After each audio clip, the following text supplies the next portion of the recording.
뉴욕 증시가 혼조세로 마무리가 됐습니다. 자, 내용 자체는 나쁘지 않았던 것 같은데 기업들의 실적이 시간 외 거래에서 그다지 썩 좋은 모습 보이지 못하고 있고요. 또 기술주들의 매도가 일어나고 있어서 그다지 투자자들의 심리가 좋지만은 않은 것 같습니다. 자, FOMC와 GDP 발표 앞두고 있는 상태에서 기업들의 실적까지 중요한 변수가 되어 작용이 되고 있습니다. 자, 이러한 부분들 속에서 미국 증시들 어떻게 헤쳐나갈 것인지 알아보도록 하겠습니다. 자, 빗썸 인수 소식이 들려왔죠. 굉장히 관련주들이 떠들썩하게 움직이는 모습이 좀 나타났습니다. 일단은 빗썸은 상장 주식이 아니기 때문에 관련주들, 즉 빗썸의 지분을 가지고 있다든지 또는 그쪽에 투자를 한 기업들, 이런 기업들이 상승세를 좀 보이고 있었는데, 자, 이러한 상승세 계속 이어질 수 있는지, 또 빗썸의 인수는 실현 가능성이 있는 것인지, 정말 그렇게 되는 것인지 뭐 등등에 대해서 같이 알아보도록 하겠습니다.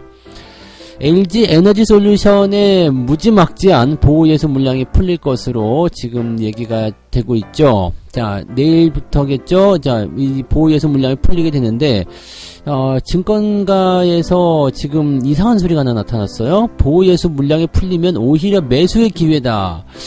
제가 올해 들은 도그 사운드 중에서 가장 참신한 도그 사운드라서 이게 도대체 뭔 소리야 하고 쳐다봤는데 말이 좀 안 되는 것 같은 느낌이 있어요. 그래서 왜 LG 에너지 솔루션을 오히려 매수 기회로 보고 있는지 그 얘기를 한번 들어보도록 하겠습니다.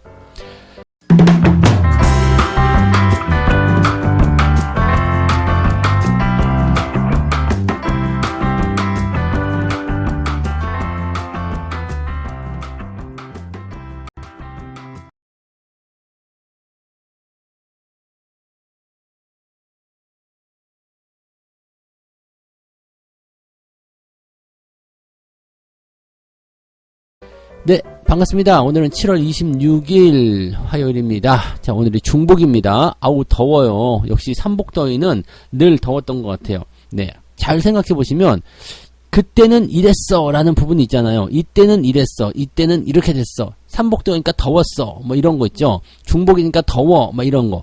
자, 이런 날은 대체적으로 더위와 싸우고 뭐 힘들어하고 막 그런 부분이 있었잖아요. 그래서 보양식을 먹잖아요. 자, 시장도 마찬가지예요. 자, 이 정도 했으면은 이렇게 될 거야, 저 정도 했으면 저렇게 될 거야. 그냥 완벽하게 똑같이 들어맞진 않더라도 비슷하게 가더라, 이 얘기죠. 어쩌면 그렇게 시기를 딱딱 맞춰서 뭔가 변수에 대한 이야기가 나오고 변동성에 대한 이야기가 나오는지 모르겠습니다만 딱 보면은 대체적으로 좀 그렇게 시장의 방향성이 좀 흘러가는 것 같다는 생각이 좀 듭니다. 거기에 심리가 맞추는 것인지, 심리에 그런 재료들이 맞게 떨어지는 것인지, 의도한 것인지 아니면 우연인 것인지 모르겠지만 시장의 분위기는 또 그렇게 가는 것 같아요. 자, FOMC 굉장히 중요합니다. 그리고 기업들 실적, 또 GDP 이런 거 굉장히 중요하기 때문에 이 중요한 지표들을 놔두고서 이제 미국 시장 잠깐씩 쉬어가는 거 당연히 나올 수 있는 부분입니다. 다우지수가 0.28% 상승 마감을 했어요. 대신에 나스닥은 마이너스 0.4% 하락 마감을 했습니다. 일단 출발은 다 플러스로 했어요. 근데 계속 들락날락 하면서 어디로 갈까? 네.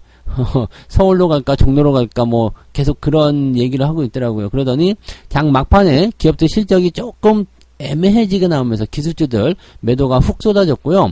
뭐 기술주 파는데 내가 떨어질 필요 없지, 그러면서 다우지수는 상승 마감으로 전환돼서 끝나버렸고, 나스닥은 살짝 회복하면서 마무리됐지만 결과적으로는 마이너스 0.43입니다.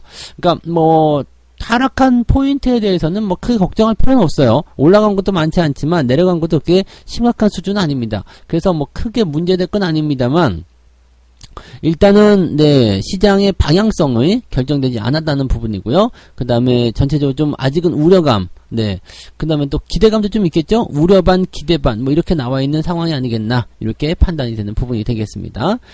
이번 그 내용들 좀 살펴보도록 할게요. FOMC가 이제 가장 중요한 부분이겠죠. 이제 9월달 금리 인상폭에 대해서는 구체적인 힌트는 주지 않을 것이다. 일단 지금 7월달에 0.75% 금리 인상하는 게 70% 확률을 가지고 있기 때문에 일단 뭐 그렇게 될 거다 보시면 되겠습니다. 그래서 0.75%포인트의 금리 인상을 하게 되면 미국의 기준금리는 2.25에서 2.5% 범위가 된다. 그래서 우리나라를 일단은 앞서게 된다. 금리 역전이 일어나게 됩니다.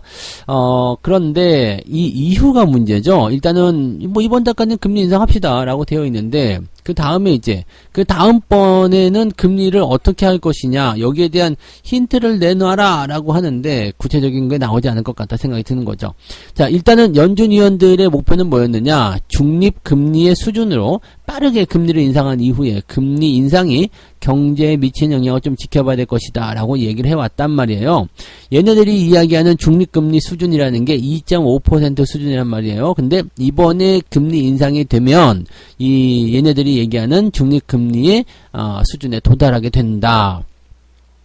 자, 여기서부터 이제 올라가기 시작하면 금리가 높은 수준으로 가게 되는 겁니다. 그래서 이제 중립적이지 않다라고 얘기가 되는 건데, 지금 이 중립금리의 수준이 경제에 대한 영향력이나 또 인플레이션, 또 디플레이션 압력, 이러한 부분들에 대해서 어떻게 영향을 줄 것인지, 또 이 중립금리에 대한 상황은 이런 어떤 여러 가지 변수들, 복잡한 내용들 속에서 그냥 이제 성장성을 꾸준히 유지할 수 있는 그 압박감이 조금 뭐라고 할까요? 조금 덜하다?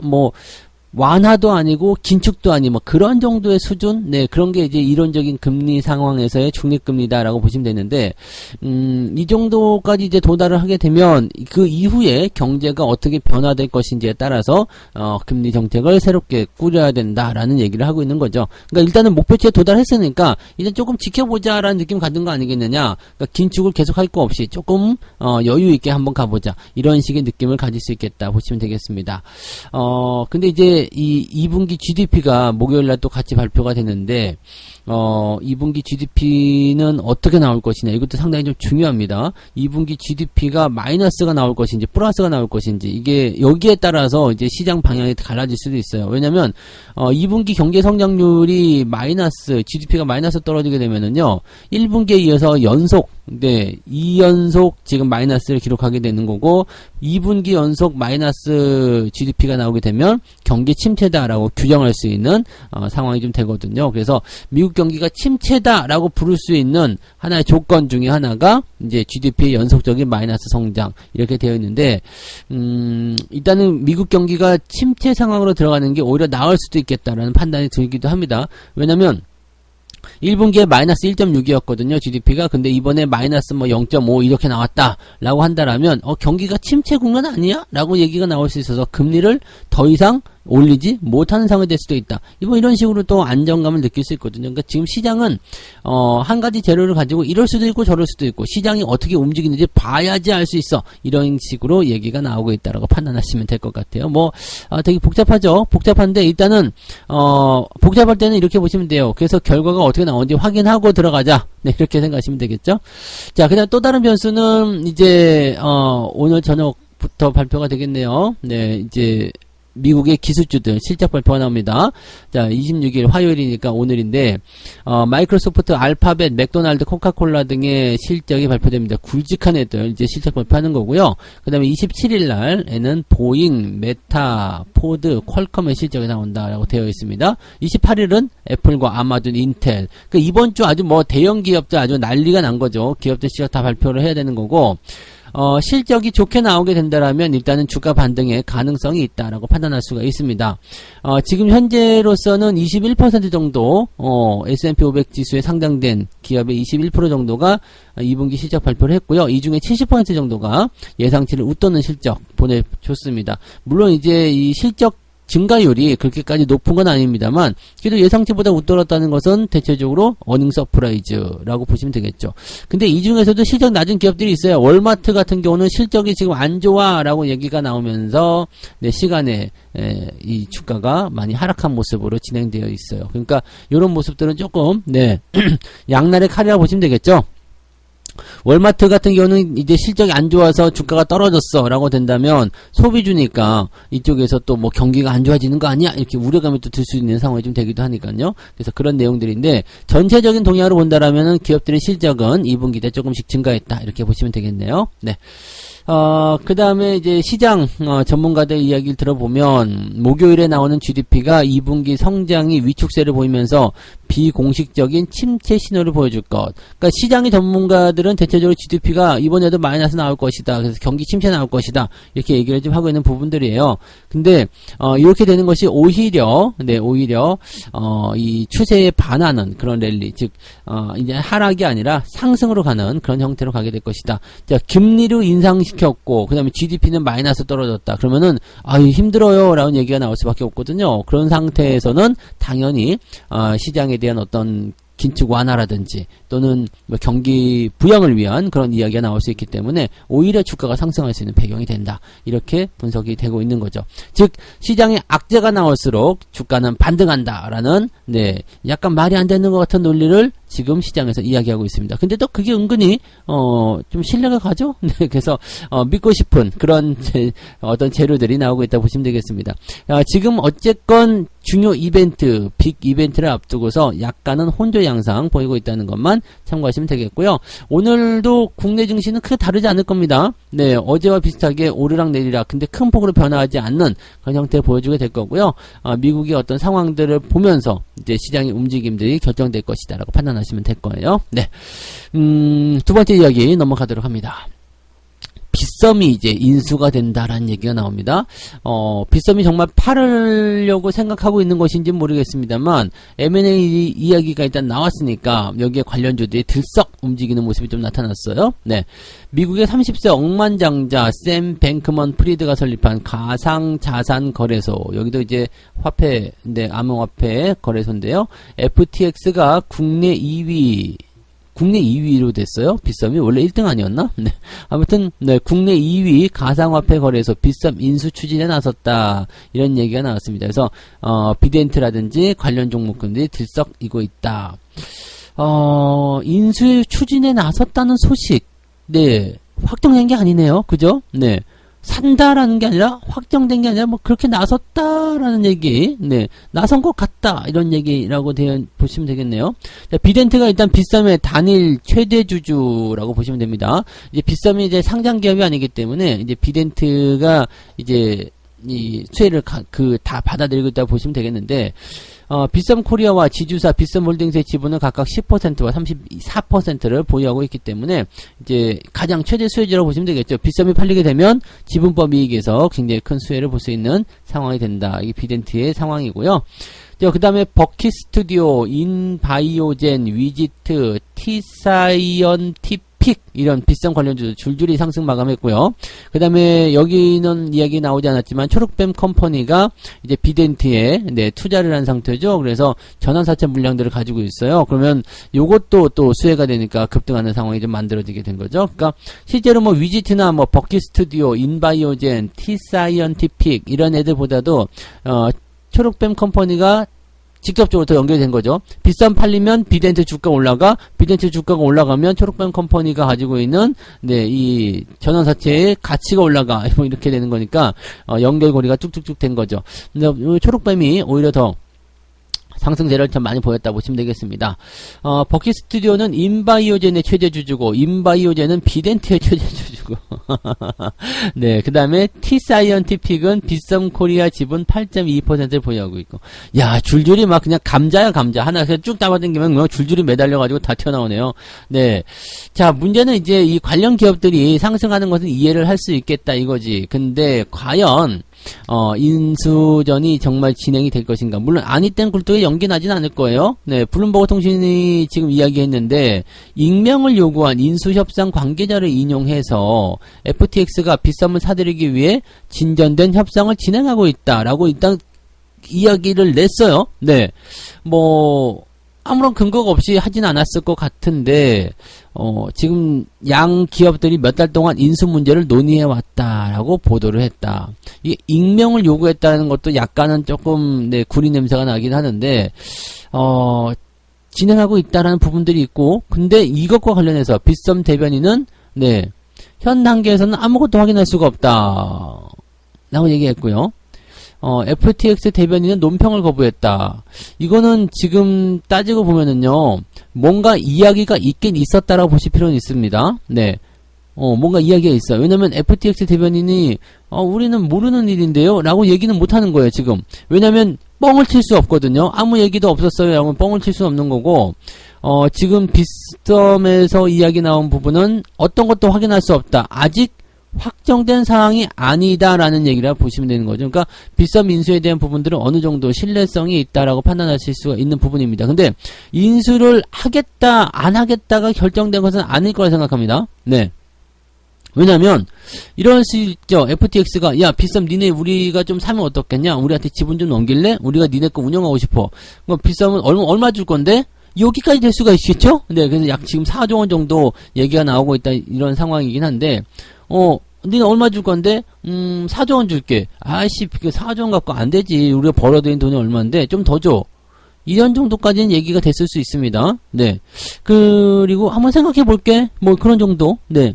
그 정도만 나오더라도 시장이 올라가기 충분하거든요. 근데 야 확실히 네 이런 부분들이 나오게 됐을 때 이게 실제적으로 연결되지 않는다고 하더라도 M&A제로는 확실히 네 강력한 호재로 작용이 되는 부분이긴 하겠습니다. 이렇게 된다면 이제 이 관련 종목군들은 조금 더 상승할 수 있는 배경이 있는데 어느 정도 이제 물밑 작업이 된다거나 인수전에 나섰다 뭐 이런 식으로 진행이 돼서 뭔가 상황이 좀 진행전이 되는 모습이 좀 있어야 되는데 이렇게 하나 틱 던져놓고 나면은 단기적인 반등 이후에 그냥 떨어뜨릴 가능성이 높아요. 그래서 그냥 아무것도 아니야. 누가 뭘 했냐? 근데 우리가 뭐 한다고 그랬냐? 뭐 아니 모른다니까? 네. 뭐 이런 얘기? 네. 확인된 게 없는데 뭐 이런 식으로 얘기가 나올 수 있고 어느 날 갑자기 인수한다 해가지고 뭐 주가 변동시킬 수 있거든요. 그러니까 이런 부분들은 사실 이제 알 수 없는 부분이죠. 내부자가 아닌 이상 알 수 없는 부분이고 지금 일단 냄새는 좀 나는 것 같아요. 뭔가 이야기는 있었던 것 같다라는 생각이 좀 들고요. 네.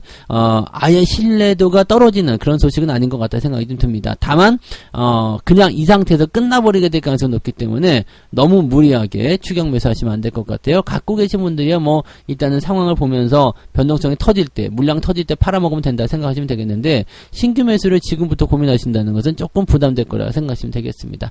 아무튼 네 재미있는 소식이니까 참고하시기 바라고요. 이 가상화폐 관련주들이 요즘에는 그다지 썩 좋은 건 아니라서 일단 이런 식으로 또 한번 위기를 탈출하고자 하는 움직임이 아니겠는가라는 생각도 한번 해봅니다.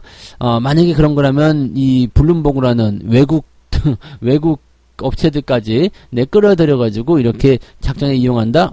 이거는 좀 센데, 네. 근데 어쨌든, 네, 그런 정도까지 아닌 것 같고요. 네, 뭔가 논의는 진행되고 있는 것 같다 생각이 좀 드네요. 네, 참고하시기 바라고요.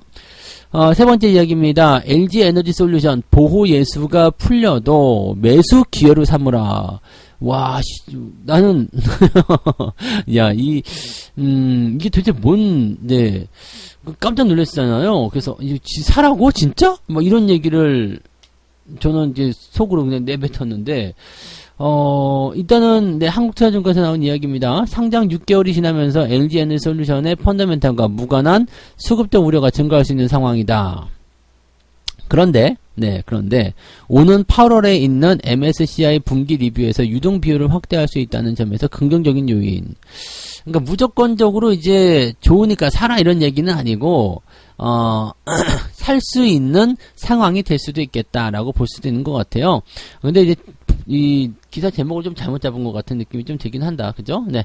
자, 보호예수 물량이 이제 시장에 풀려요. 네. 근데 이번에 제법 많이 나온단 말이에요. LG 에너지 솔루션이 이게, 지금 시장에 돌아다니는 유동 주식이 한 10%대쯤 되죠. 10%쯤 되는데, 이 중에서 4% 정도, 네. 그러니까 이제 전체 물량이 4% 정도니까 10% 유동 물량에다가 플러스 4%가 더해지니까 지금 돌아다니는 물량이 약 50% 정도가 풀린다라고 보시면 됩니다. 1000만 주 정도 됩니다. 1000만 주. 네. 1000만 주. 와, 뭐 어마어마한데요. 지금 이게 27일날 해제되는 물량만 4조 원, 기관에 배정된 것만 4조 원. 야, 괜찮겠나라는 생각이 좀 드는 거지. 네. 괜찮겠나라는 생각이 좀 드는데, 이거를 갖다 집어 던진다라고 한다면 4조 원을 집어 던진다. 이거 지금, 네. 쉽지가 않아요. 쉽지가 않은 물량이기 때문에 이 정도 대규모 물량이 풀린다. 당장 매도가 나오지 않더라도요. 네, 계속적으로 물량이 나올 수밖에 없는 상황일 것이다. 라고 얘기가 되는 거거든요. 그러니까 이렇게 되면은 하방 압력으로 작용할 가능성이 높겠죠. 이게 오버행 이슈 아닙니까? 대량 거래로 이제 던져버릴 수 있는 상황이 되는 거고, 막 눌러버릴 수 있는 상황이 되는 거니까 힘들 수 있겠죠. 근데 이거를 증권사에서는 오히려 호재로 작용할 수 있다. 워낙에 이제 LG에너지 솔루션의 유동 주식이 적기 때문에 유동 주식이 많아지는 것이 오히려 호재가 될 수 있다라고 얘기를 하는 부분이거든요. 그러니까 유동 주식이 많아지게 되면 지수를 추종하는 패시브 펀드 자금이 유입될 수 있기 때문이다 라고 얘기했는데, 패시브 펀드 자금이 아닐 거라고 저는 생각합니다. 패시브 펀드 자금이 미쳤다고 들어올 것 같진 않고요. 네, 들어오면은 연기금이겠지. 계기금들이 들어와가지고, 네. 이게 왜 이걸 사는지 모르겠는데, 연기금은 진짜, 이걸 왜 사는 걸까요? 난 정말 너무 궁금한데, 왜 그거를 공모가 시점부터 그냥 따상이 들어가서 막 따따블이 나온 시점에서 그걸 사들이 시작해가지고, 지금까지 그렇게 계속적으로 그걸 해대고 있는 건지, 도대체가 손해가 지금, 네. 아무튼 뭐 얘기하면 또 혈압 오르니까 다른 얘기부터 하죠. 자, 어쨌든, 네, 한국투자증권에서 이야기하는 부분들은요, 유동 비율이 현재 이제 10% 정도밖에 안 되는데, 이제 늘어난다는 얘기야. 보유해서 물량 해제로 15%까지 늘어나게 되면, 패시브 자금이 이론상으로 2,500억 원 정도 유입될 수 있다고 추산을 했다. 그렇기 때문에, 이렇게 된다라면, 패시브 자금이 2,500억 원 들어오니까 오히려 매수의 기회가 아니겠느냐라고 얘기를 하는 건데, 앞서서 말씀드렸죠. 보호예수 물량만 지금 기관권만 따져도 4조 원이라는 얘기. 기관권만 따져도요, 4조 원이라고요? 4조 원. 네. 4조 원이 나가겠다는데 2,500원 들어가가지고 뭘 어떻게 할 건데. 이게 그래요. 네, 하여튼 패시브 자금이 들어오니까, 그것도 8월달입니다. 네, 8월달, 분기, 네. 과연 이것이 매수의 기회가 될 것인가라는 생각은 한번 해보시기 바라고요. 자, 하반기에 대해 실적에 대한 기대감이 있다라고 얘기가 나옵니다. 실적, 지금 영업이익이 1조 1,900억이고 전년 대비 55% 증가할 것이다. 어쩌고저쩌고 이제 흑자 전환도 예상된다. 등등등 얘기가 있는데, 실적도 마찬가지예요. 네, 기업의 가치가 실적을 이미 반영하지 않았겠습니까? 라는 부분이 되는 거죠. 기업의 지금, 네, 매출액이요. 지금 3분기 매출이 5조 6천억이 될 것이다. 네, 3분기요. 네. 3분기 매출이 5조 6천억이 될 것이다. 그런 다음에 이제 영업이익이 1조, 올 한 해 동안 영업이익이 1조 1천억 원이 될 것인다. 근데 지금 이 기업의 시가총액이요. 80조쯤 되나요? 이제 좀 많이 내려서, 그때 100조 넘었다가 많이 내렸죠. 그래서 80조 때쯤 되는 것 같은데, 이거 한번 고민해 보세요. 네. 80조쯤 되는 기업의 영업이익이 1조 원이라, 이게, 네. 매출액은 얼마, 네. 아무튼, 네. 이런 부분들이 조금, 네. 고민이 될 수밖에 없는 상황이지 않겠는가라고 판단이 될 겁니다. 그래서, 이거 사실 기업 가치 쪽으로 들어가서 분석하기에는 조금, 네. 무리가 있지 않겠나 생각합니다. 이러니까 저평가다, 기대감이 있다라고 생각하죠. 그렇죠. 이미 반영해서 끌어당겨가지고 생각보다 높은 자리를 만들어낸 것 같은데, 약간 좀 고민 좀 해봐야 될 것 같고요. 자, 당장 오늘 같은 내용만 좀 본다라면, 전기차 관련주들, 지금 미국 시장에서 일제히 하락세를 보였기 때문에, 오늘 전기차 관련주 약간은 좋지 않을 것 같은데요. 어쨌든, 하루 이틀의 움직임을 가지고서 나타나는 부분들 아니겠습니다만, 주의가 좀 필요하다. 이거는 변함이 없는 얘기일 것 같아요. 그래서 저는 LG에너지솔루션을 굳이 매수를 해야 된다라고 생각하지는 않습니다. 특히 이런 대규모 물량에 대한 위협이 들어와 있는 상태에서 굳이 이거를, 네, 왜 이렇게 생각했을까? 그죠? 네. 왜 이렇게 얘기를 하고 있는 것일까? 도대체가 좀 이해가 안 돼서 오늘 기사 내용을 좀 삼아봤으니까 여러분들 판단은, 네, 한번 해보시기 바랍니다. 네. 자, 이렇게 해서 오늘 3가지 이야기 전달해 드렸습니다. FOMC와 기업들 실적을 앞두고서 혼조세를 보였는데, 일단은 오늘 내일 정도까지는 시장이 혼조 양상으로 큰 움직임이 없이 들쭉날쭉할 것이다 라고 판단하시면 되겠고요. 자, 빗썸 인수에 관련한 그런 관련주들이 들썩거리고 있는데, 내용을 좀 들어보니까 빗썸 인수에 대해서 이야기가 있었던 건 맞는 것 같아. 그런데 확정된 건 아니기 때문에 지금 현재 상태로 형태로 본다라면은 신기루 같은 내용일 수도 있습니다. 그래서 관련 종목군들이 들썩이는 것은 뭐 원래 기대감을 가지고 움직이는 거기 때문에 그렇긴 한데 그동안 요즘에 안 좋았었던 상태에서 갑자기 이런 얘기 나오면서 빵 튀어올랐는데 실체가 지금 뚜렷이 보이지 않아 약간 위험하다라고 판단할 수 있겠습니다. 가지고 계신 분들은 변동성 나올 때 매도하시면 되는데 신규 접근 따라 들어가는 건 조금 애매할 것 같아요. 네. LG 에너지 솔루션을 이제 보호 예수가 풀리면 오히려 매수 기회를 삼아라라는 얘기인데 유동 주식수가 늘어나니까 패시브 자금 들어온다 이런 얘기거든요. 근데 보호 예수 물량 풀리는 게 기관권만 4조 원대. 근데 패시브 자금 들어오는 거 8월 달에 그것도 봐서 들어오겠다 이런 얘기인데 그게 2,500억 원. 그거 보면서 매수를 들어가기는 애매하지 않냐라는 생각인데 이미 다 빠지고 나서 그죠? 네. 주가가 다 빠지고 나서 사라 이런 것은 모르겠습니다만 네. 오히려 이 보호 예수 물량이 풀리는 게 기회가 되지는 않을 것 같은 생각입니다. 뭐 각자 생각이 좀 다르게 하겠습니다만 여러분들이 알아서들 판단하시고 생각하시기 바랍니다. 아마도 연기금은 또 사줄 거예요. 네. 생각만 해도 진짜 가슴이 답답한데 네 아무튼 뭐 그렇다라고 보시면 될 것 같네요. 네, 책 한 꼭지 읽고 네 마음이 답답할 땐 책을 읽는 게 최고예요. 책을 한 꼭지 읽고 마무리하도록 하겠습니다. 주가가 오를 때는 모두 다 사기에 바쁘다. 매수의 광풍이 몰아치는 것이기 때문이다. 상승하는 시세는 한없이 지속되지 않는다는 함정을 생각해야 한다. 하늘까지 자라는 나무는 없다라는 격언처럼 주가는 한없이 오르지 않는다. 과도하게 오른 상태가 될 수 있기 때문에 오히려 이럴 때는 매도를 고민해야 된다.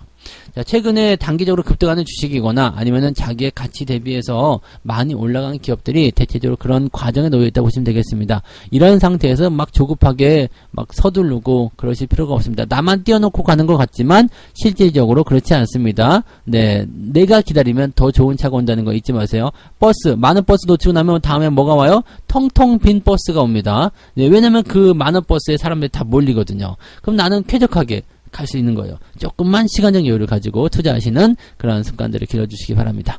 자, 오늘 여기까지 하고요. 저는 장중시장에서 다시 올게요. 오늘도 화이팅 하시고요. 좋은 날 만드시기 바랍니다. 고맙습니다. 본 방송에서 제공되는 모든 정보는 투자 판단의 참고 자료이며 투자의 최종 책임은 본 방송을 이용하는 본인에게 있습니다.